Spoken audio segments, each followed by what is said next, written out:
8:34. Listen to this, okay? A routine trip to the supermarket turned into a life-saving mission. Yeah, talk about being at the right place at the right time, an uncommon start to a doctor-patient relationship.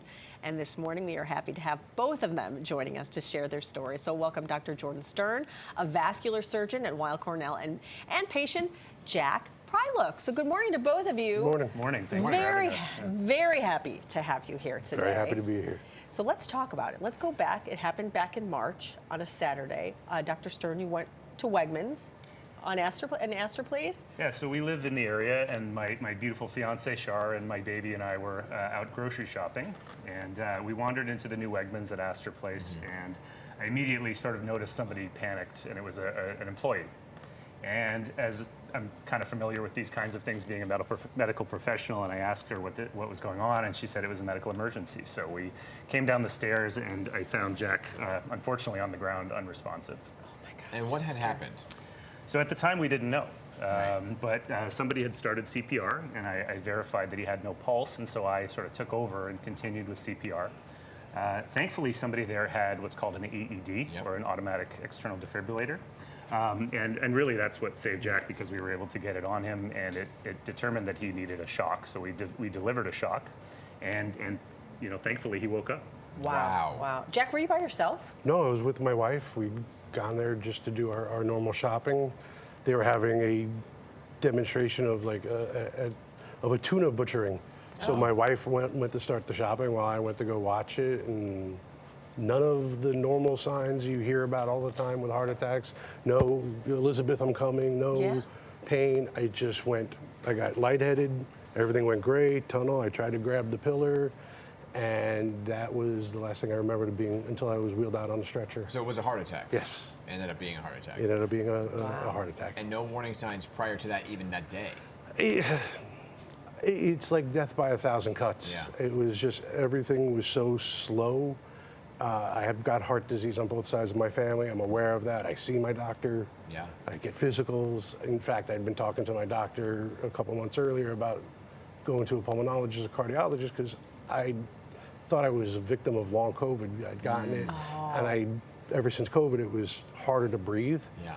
I never thought that was a cardiac issue. Wow. Never thought about that. And that day, I told my wife, as we were walking over there, when I get home, I'm finding a pulmonologist and finding a cardiologist. Wow. I mean, you had just mentioned that when you approached them, someone was already performing CPR. It really underscores the importance of knowing CPR, doesn't it? Certainly, you know, I've given CPR in a medical setting before, and I'm a trained professional, but it's really, really important to have people in the community that are familiar with at least how to start CPR until somebody trained shows up. And I really think that contributed to Jack doing well. I mean, even, you know, 30 seconds, a minute of high quality CPR can really bridge somebody to when the paramedics or a physician or somebody can come and take over. And a defibrillator. And having that defibrillator, right? Which not every place has, because they cost money. So the defibrillator, again, was probably really what put him back in a rhythm that was able to perfuse blood through his body. So, you know, CPR can only do so much, but I think his heart was most likely in sort of a quivering state, which is called fibrillation. And without an electrical shock, you know, it's really unlikely that somebody would come back from that. So having an AED is critically important. Is there something on the books where like some businesses that are larger could get defibrillators for free, or? I would love to know the answer to that. I think it would be really wonderful, especially at bigger places where there's a lot of people in and out every day. You know, I think it's obvious that it can really save somebody's life. Yeah. I mean, after you went to the hospital, you had surgery? Yes, I ended up having to have a triple bypass. Wow.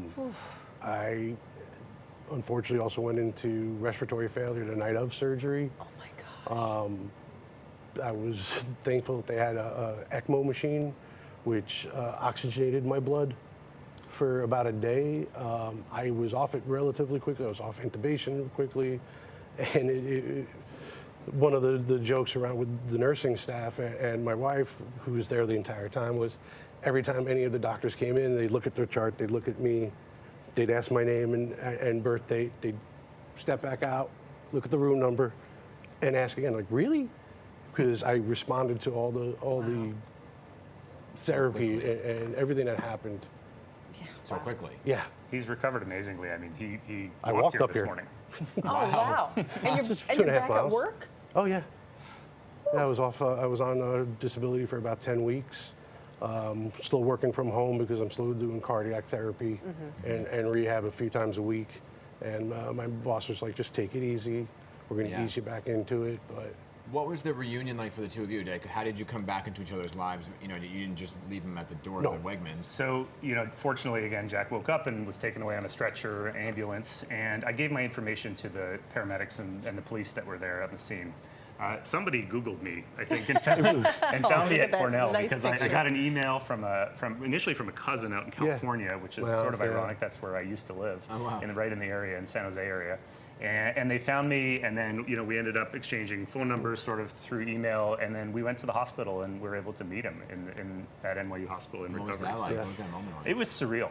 I mean, for Very. me, I'm sure for Jack also. it was a lot. It was wonderful. Yeah. And then just finding out we had a lot of overlapping. We both lived in Chicago roughly the same time. Both like certain sports and a lot of little trash talking. And they don't live too far from us. Yeah. So Wow. we're just trying to make something work and grab a dinner. Yeah, an unbreakable friendship now. And you are his hero, Absolutely. right? I really feel fortunate that I was there that day because, we had debated going into Wegmans and our baby was getting a little cranky, so we thought maybe we'd go home. But I'm obviously very glad we did. And yeah, now we have a sort of lifetime bond, I think. Absolutely. Yeah. Absolutely. I There mean, you go. I wouldn't be here in having the cognitive ability I have if it hadn't been for Shanice at Wegmans starting the compressions. Without Jenna at Wegmans who ran and got the defibrillator and got Dr. Stern. Thankfully, I wasn't without oxygen Yeah. Wow. long enough for anything more serious Yeah. than what was already serious. A story. And what a friendship and bond you guys have now for the rest of your lives. Yes. Thank you both for being Thank here. you for having so us. Get the Wegmans cake eventually if you're coming back, right? It's delicious. And your wife, is she ever going to go watch a tuna thing again? She's like, not I'm going to off be tuna. watching Yeah. any butchering demonstrations. Oh, that's hilarious. Okay, good to have you here. Thanks Thank you. for coming in again.